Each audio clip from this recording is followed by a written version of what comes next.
Bueno, continuando con el tema, vamos a tomar en cuenta de que las hernias de la pared abdominal parte 2. Uno de los temas principales y con mayor frecuencia en la consulta externa vamos a ver que es la hernia inguinal, en el cual dentro de la etiología y patogenia vamos a tener los factores predisponentes. El primer factor es la herencia. 25% de los pacientes, ya sea padres o abuelos que tengan el antecedente de una hernia inguinal, hay una tendencia heredofamiliar de la misma. ¿Por qué? Por un proceso o conducto peritoneo vaginal permeable. La edad es nuestro segundo factor. La hernia inguinal indirecta es más frecuente en jóvenes en el primer año de vida.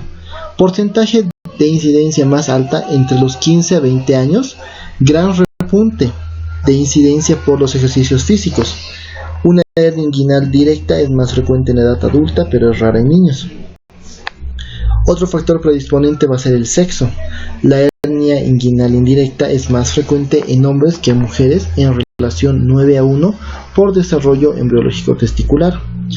La hernia inguinal directa, esta va a ser rara en mujeres, pero va a ser principalmente debido a que las mujeres van a tener un mejor desarrollo y van a tener un mejor reforzamiento de la pared posterior, lo cual lo hace más resistente. La obesidad causa bastantes complicaciones y esto se va a deber a un aumento de la presión intraabdominal debido a una infiltración grasa a la pared, al epíplon y peritoneo y una infiltración grasa del músculo transverso, lo cual va a causar un deterioro músculo aponerótico, especialmente en las hernias directas. Y también hay que tomar en cuenta que los factores posturales a la larga data van a venir a relajar los músculos y anillos inguinales. Un factor desencadenante son relacionados al aumento de la presión intraabdominal. Cualquier tipo de reacción o estímulo que la eleve, sea el estreñimiento, una estrechez uretral en la mujer, síndrome prostático en el hombre, bronquitis crónica, enfisema pulmonar o asma, va a causar esto y va a desencadenar este tipo de hernias.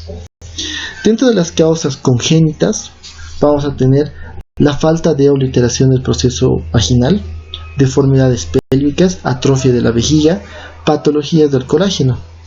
Dentro de las causas adquiridas vamos a tener tensiones o esfuerzos durante la vida, el alzar pesos, esfuerzo intenso al orinar, defecar, toser y a levantar objetos pesados, y traumas. Estos van a principalmente causar este tipo de hernias por lesiones.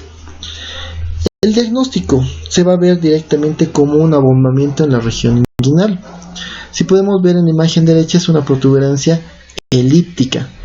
Al ser elíptica nos da la idea de que va a ser una hernia inguinal de tipo indirecta que desciende hacia el escroto. En cambio, en la imagen izquierda, el número 2, se observa una protuberancia globular regular, la cual va a corresponder a una hernia inguinal directa. El dolor es de menor importancia o un malestar vago asociado al abombamiento. Puede ver que hay un dolor extremo en caso de que haya un encarcelamiento, estrangulación o un compromiso vascular intestinal. Vamos a ver también que se puede presentar parestesias por compromiso de los nervios por compresión. Tomando en cuenta los puntos anatómicos y proyecciones, tenemos que tomar en cuenta cada uno para saber de las hernias. Tomando en cuenta de que el punto 1 es la espina anterosuperior, vamos a tener estos tres tipos de hernias. La tipo 2 es una hernia indirecta, la cual es elíptica. La número 3 es una hernia directa. La tipo 6 es una hernia crural.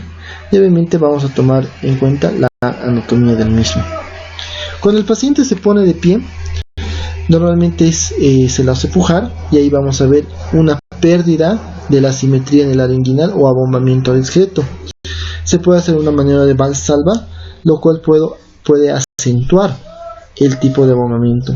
Y por último se puede hacer la maniobra de Landívar, que se trata de ir a hacer la reducción del saco de la herniación dirigido hacia la parte medial. En este se dice que es una hernia indirecta cuando la punta del saco va a tocar el pulpejo del dedo y va a sentirse deslizar, y va a ser directa cuando toca la punta del dedo y esta no se moviliza.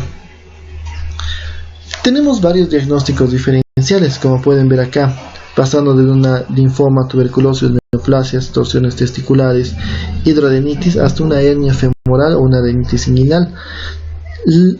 La clínica es lo principal para poder identificar o no si es un tipo de hernia inguinal. Durante la historia hemos visto bastantes clasificaciones, las cuales las vamos a presentar ahora.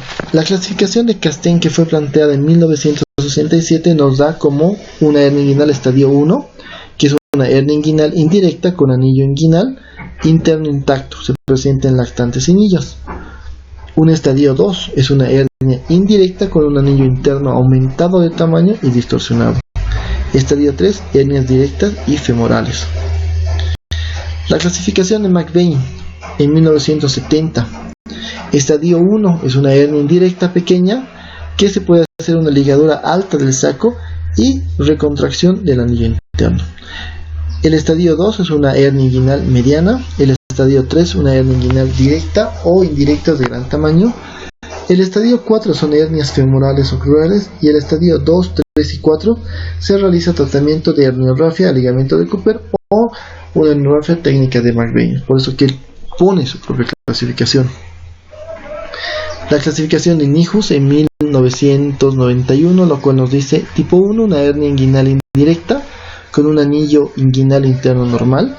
La tipo 2, una hernia inguinal indirecta con un anillo inguinal interno dilatado y una pared inguinal posterior intacta. El tipo 3, hay un defecto en la pared posterior. El tipo 3A es una hernia inguinal directa. El tipo 3B es una hernia inguino escrotal por deslizamiento o en pantalón. El tipo C es una hernia femoral, y los tipo 4, que vienen a ser las hernias recurrentes, sea la 4A una hernia directa, la 4B indirecta, la C una hernia femoral, y de una combinación de cualquiera de ellas. La clasificación de Gilbert se planteó en 1989. Esta al momento sigue vigente, es la que más se utiliza actualmente. Vamos a tener la tipo 1, en la cual es una hernia indirecta con un anillo interno pequeño y estrecho con saco peritoneal de cualquier tamaño. La tipo 2 es una hernia indirecta con un anillo menor de 4 centímetros. La tipo 3 es una hernia inguinal indirecta con un anillo interno mayor a 4 centímetros, y el saco peritoneal puede tener un componente de deslizamiento escrotal y un desplazamiento de los vasos epigástricos. La tipo 4 vamos a tener que es una hernia directa, todo el piso del conducto inguinal está comprometido o está defectuoso. Y el tipo 5 es una hernia directa, pero se va a caracterizar por pequeños agujeros o pequeños divertículos de 1 a 2 o 3 centímetros de diámetro. Esta clasificación de Gilbert fue modificada y aumentada por Ruhloff y Robbins, en las cuales no hacen ninguna modificación al tipo 1 y al tipo 5. Más al contrario, aumentan la tipo 6 y la tipo 7, en la cual la tipo 6 se dice que es una hernia mixta, directa e indirecta en pantalón, y la tipo 7 viene a ser todas las hernias femorales. Como pueden ver acá, la tipo 6 es una hernia en pantalón, tanto directa como indirecta, y la tipo 7 es una hernia femoral. Actualmente esta es la clasificación que se utiliza actualmente en todo el mundo. La clasificación de Stopa, esta es una clasificación que sacaron actual en 1996 a 1998, en el que nos indican de que la tipo 1 es una hernia indirecta con un anillo interno normal o menor a 2 centímetros. El tipo 2 es un anillo mayor de 2 centímetros o una tipo 1 pero con un factor agravante. El tipo 3 es un piso inguinal debilitado o un tipo 2 con factores agravantes, y la hernia tipo 4 son hernias recidivantes o tipo 3 con factores agravantes. Todas las hernias deben ir a un tratamiento quirúrgico. La recomendación de la Sociedad de Cirugía, en el cual nos dicen que el manejo de la hernia debe ser reparar todas las hernias, están recomendadas. Las hernias inguinales deben ser reparadas separadas, porque a lo largo, con el tiempo, la complicación y los riesgos de la cirugía son mayores y las complicaciones de la recurrencia se presentan más, y pacientes que tienen estas hernias inguinales deben estar evaluados por lo menos cada mes para su posterior detección. Vamos a tener una historia en este tipo de reparaciones, en este tipo de tratamientos quirúrgicos. Hay una era pre-maya y una era post-maya, o como algunos dicen, con técnicas con tensión y técnicas sin tensión. A pesar de que estas técnicas ya prácticamente han bajado el uso o la aplicación de las mismas técnicas, es bueno mencionar, pero son parte de la historia. Les presento a las técnicas de Bassini, McVeigh o Schuldeis, o la técnica canadiense. La técnica de Bassini, descrita en 1890 por Edouard Bassini, en el cual explica su nuevo método operativo, que se trata de una disección del saco y resección de su base con un cierre del defecto herniario con puntos simples, una plastía que se hace uniendo el tendón conjunto con el ligamento inguinal con puntos simples. Lo malo es que hay un índice de complicación de un 7 a un 10% y la recurrencia, que es altísima, de un 15 a un 25%.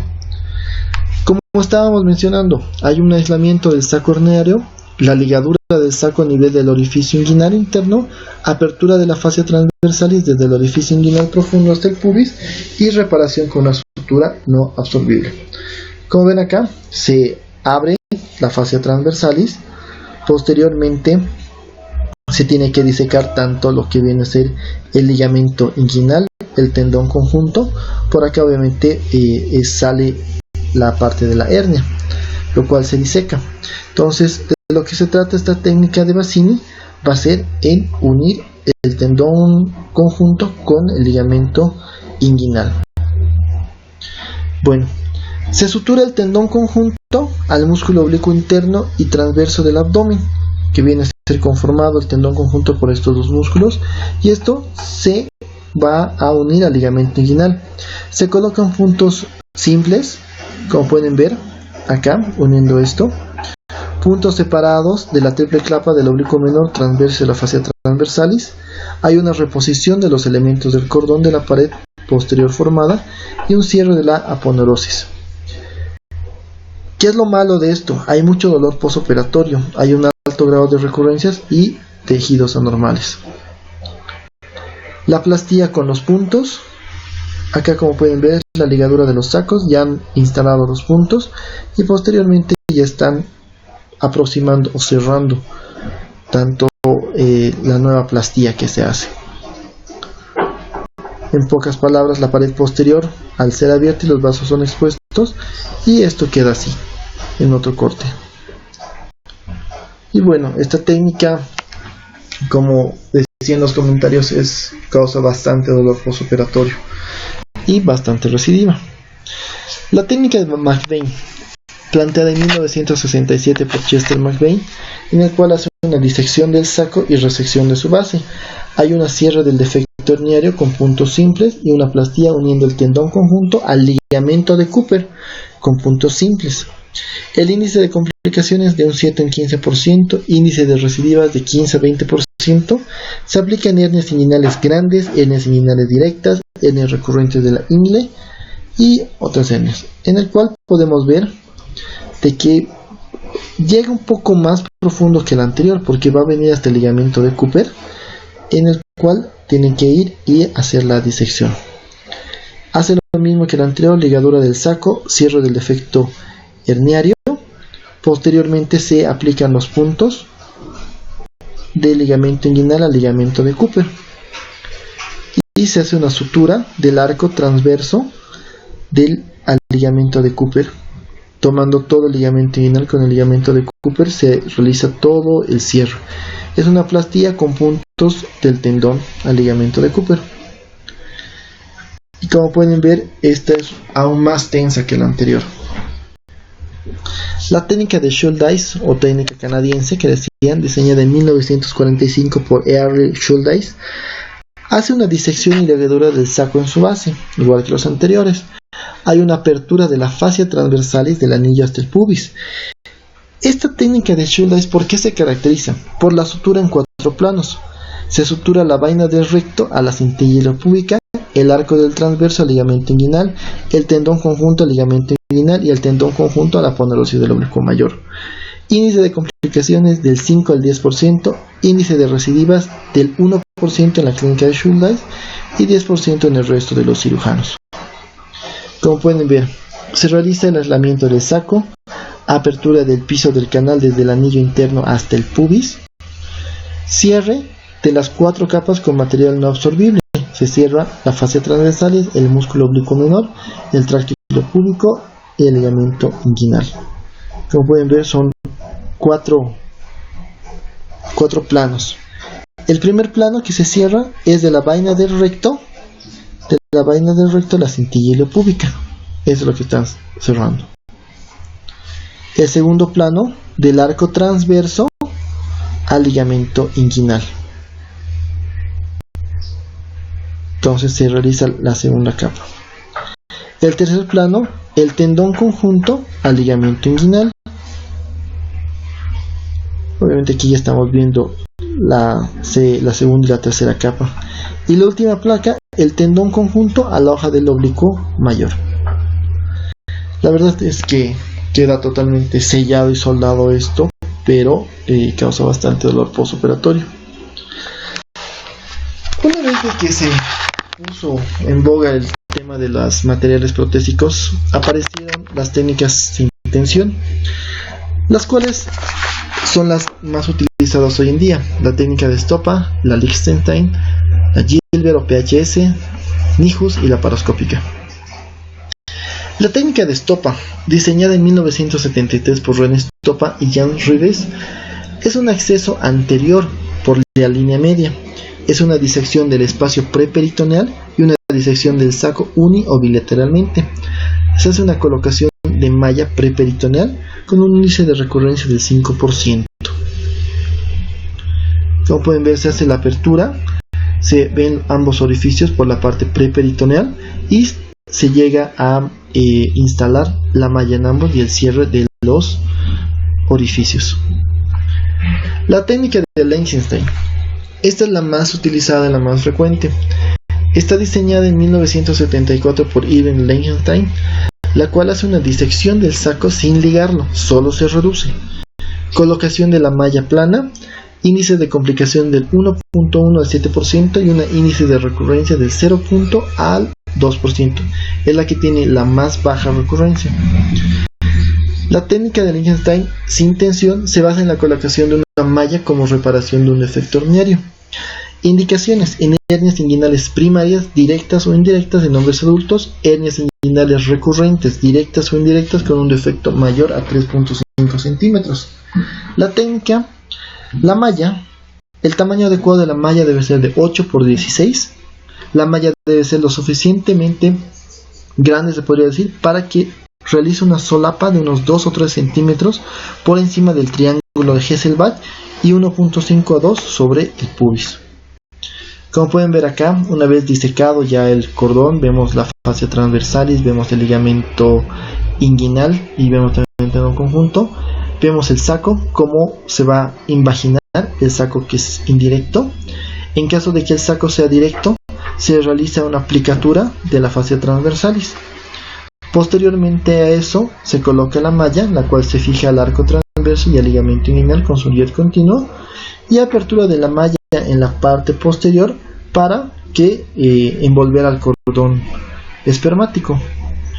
Se fija el tendón conjunto con 2 puntos simples y se hace el cruzamiento de la cola, o sea, para abrazar al tendón conjunto para que quede de esta manera bonito, y posteriormente esto se fija el ligamento inguinal.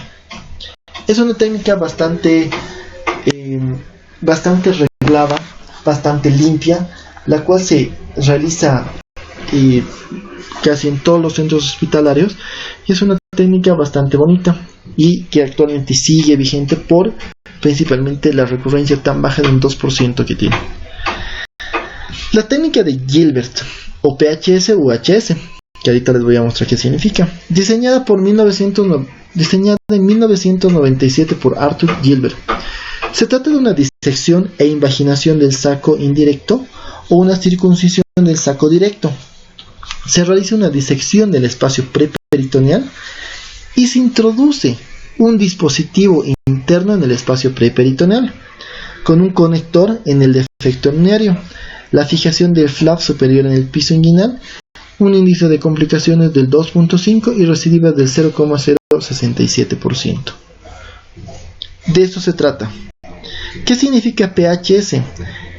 Es Prolenia Hernia System, y lo último que se está usando es el nuevo dispositivo, es el Ultra Pro Hernia System, que está fabricado por polipropileno ligero o polipropileno monocril, que se entrelaza y forma una capa en el cual hacer un dispositivo interno. Como pueden ver, son dos solapas y que tiene acá un efecto de velcro, el cual se une.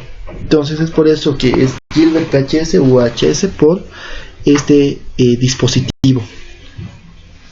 Se fundamenta en tres aspectos. El anillo inguinal profundo, por sus características anatomofisiológicas, es un punto adecuado para acceder al espacio preperitoneal y su cara retromuscular.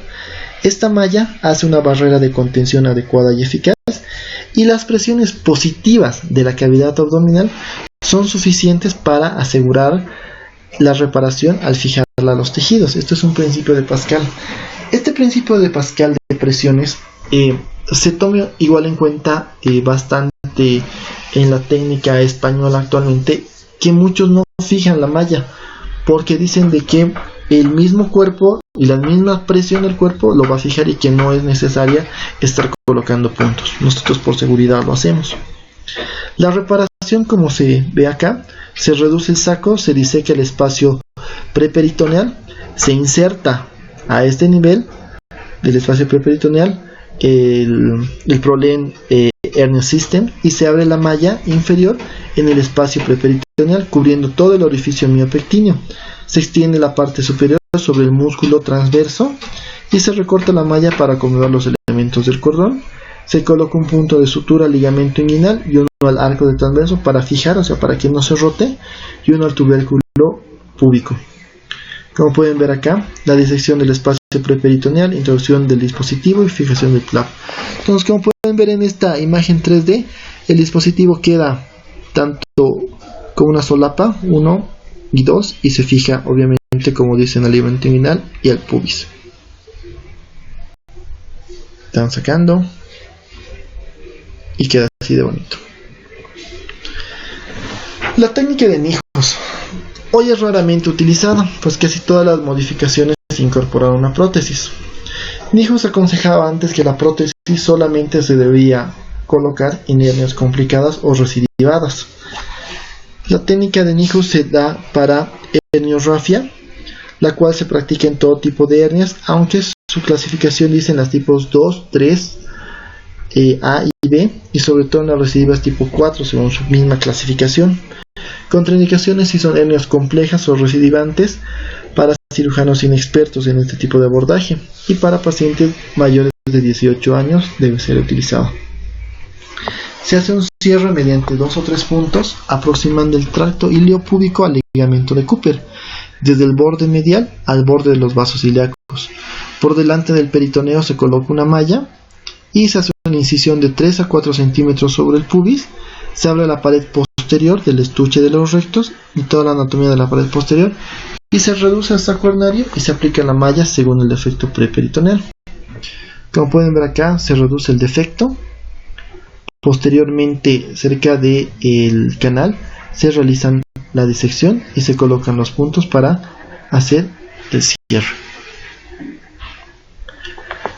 Bueno, hoy en día la mayoría opera laparoscópico. Se dice que este tipo de cirugía es lo que mejor se visualiza, porque vas a visualizar el defecto de la hernia y la anatomía circundante con claridad y ampliación realzadas. Tenemos dos técnicas: la transabdominal preperitoneal o la técnica TAP, que se utiliza trócares intraperitoneales y la creación de un colgajo peritoneal sobre el área inguinal posterior, y la totalmente extraperitoneal o TEP, que proporciona el acceso al espacio preperitoneal sin entrar a la cavidad. Vamos a hablar primero del TAP. En el TAP vamos a tener las indicaciones: pacientes con hernia unilateral primaria, que sean trabajadoras manuales o atletas, o pacientes que desean un rápido regreso a las actividades físicas, pacientes con una hernia recurrente posterior o una reparación anterior previa, pacientes con hernias bilaterales o con una hernia unilateral en quienes se sospeche la presencia de una hernia contralateral, reparación de una hernia inguinal en concurrencia con algún otro procedimiento laparoscópico abdominal adicional. Es la técnica más recomendada en mujeres, ya que tiene un mayor índice de recurrencia después de una reparación abierta, y además se puede detectar en ellas la presencia de una hernia femoral oculta. En las hernias encarceladas o estranguladas que no tengan mucha contaminación, también se favorecen de esta técnica TAP, ya que tiene la ventaja de que durante el procedimiento se puede observar la viabilidad del intestino.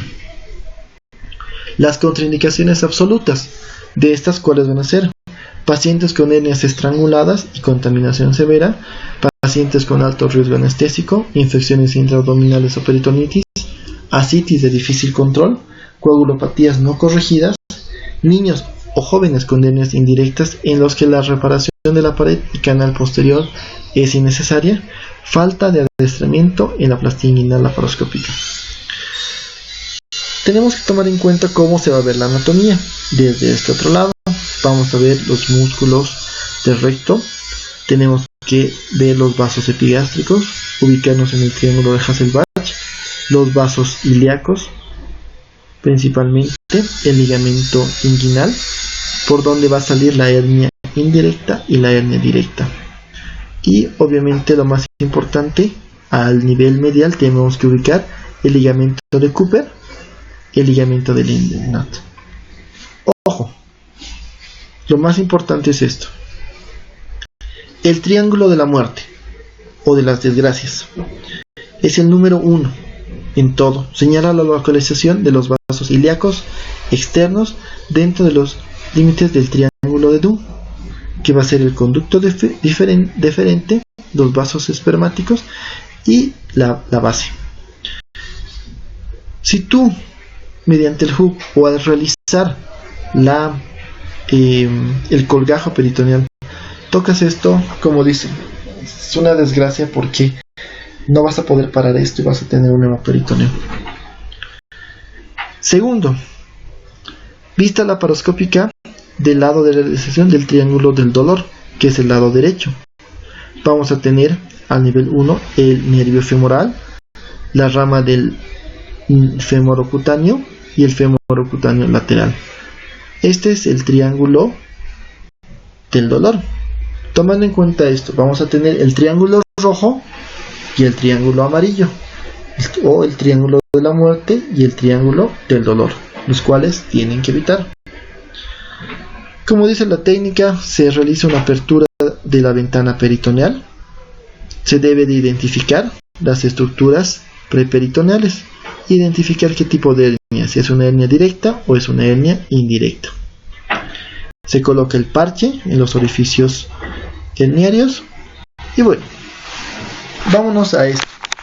Acá les voy a mostrar más bonito como es. Como pueden ver acá, estamos viendo en vivo y en directo. Se trata de una hernia indirecta con un peritoneo intacto.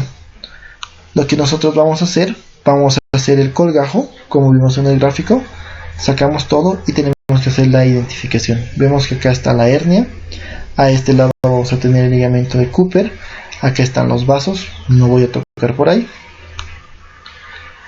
Realizamos el colgajo, ampliación del colgajo mediante la tijera Metzenbaum.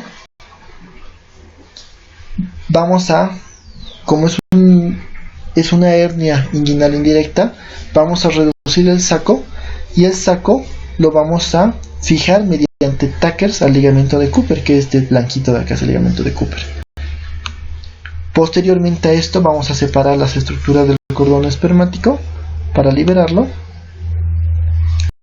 Vamos a revisar todas las estructuras. Por aquí estaba saliendo nuestra hernia, que ya está fijada acá, no está sangrando nada, y colocamos la malla posteriormente, la cual vamos a fijar al ligamento de Cooper. Y por último se realiza el cierre del peritoneo. Esa era la técnica TAP. La técnica TEP, que es la mioplastía inguinal endoscópica totalmente preperitoneal. Indicaciones: incluye la hernia inguinal bilateral, la hernia inguinal recidivada, la hernia crural recidivada, hernia inguinal primaria unilateral en pacientes laboralmente activos que precisen una reincorporación laboral precoz. Si tomamos en cuenta las guías europeas de la Sociedad de Hernias, vamos a ver de que hernia primaria unilateral, o haces una técnica anterior de Lichtenstein o haces una endoscópica, ya sea TAP de preferencia. Primaria bilateral, la recomendación es la técnica endoscópica de primero o una técnica de Lichtenstein. Si hay una recurrencia primaria unilateral, haces directamente la técnica endoscópica, y si es posterior a una técnica de recurrencia, haces directamente la técnica abierta de Lichtenstein. Como les mencioné, o es TEP o es Lichtenstein, o es, como se dice, anterior o es posterior. Lo que tenemos que hacer acá es una incisión por la cual se hace una penetración del músculo con el dedo índice e identificación de la fascia posterior. Posterior a la misma vamos a hacer la disección, vamos a colocar un trocar especial, el cual va a disecar. Esto es por si acaso peritoneo, estamos entrando en el espacio preperitoneal, esto es aponeurosio y músculo. Se hace el ingreso mediante cámara y mediante este sistema, para posteriormente, mediante este sistema, el neumoperitoneo va y nos realiza un espacio preperitoneal para poder ingresar a reparar la hernia. Se colocan 3 trócares, por uno que ingresa a la óptica, y tenemos 2 que sobre la misma línea media para poder manipular. Esta es la vista de la aponeurosis posterior de la línea de Douglas en el borde inferior del punto de la cámara, y como vemos vamos a ver toda la parte del componente. ¿Cuál es el objetivo? Llegar hasta la hernia, reducirla, tratarla, y posteriormente la misma técnica, colocar la malla. Si comparamos las técnicas abiertas, Bassini, McBain, Lichtenstein, vemos de que la recurrencia más baja va a ser tanto la Lichtenstein y la Stoppa. El dolor postoperatorio más grande van a ser de las anteriores, ya sea de Bassini, todos, en cambio de los nuevos, bastante bajo. Es bastante bueno tocar de la anestesia locorregional, porque muchas hernias inguinales abiertas anteriores se puede realizar con anestesia local. Complicaciones: retención urinaria, exceso de líquidos por vía parenteral, uso de opiáceos o analgésicos, infección en personas mayores de 60 años, recurrencia, no hay técnica que se salve, siempre va a haber un bajo porcentaje, una atrofia testicular o una orquitis sistémica por una sección o ligadura de las pequeñas venas del cordón, diseyaculación, sensación quemante antes y durante la eyaculación, seroma, que es una colección de suero de la herida, hematomas, dolor postoperatorio y parestesia escrotal por lesión del nervio ilioinguinal. Y acá les dejo este resumen de todos los elementos anatómicos y la ubicación de los mismos. Y bueno, vamos a pasar a la siguiente parte, que es pared abdominal parte 3.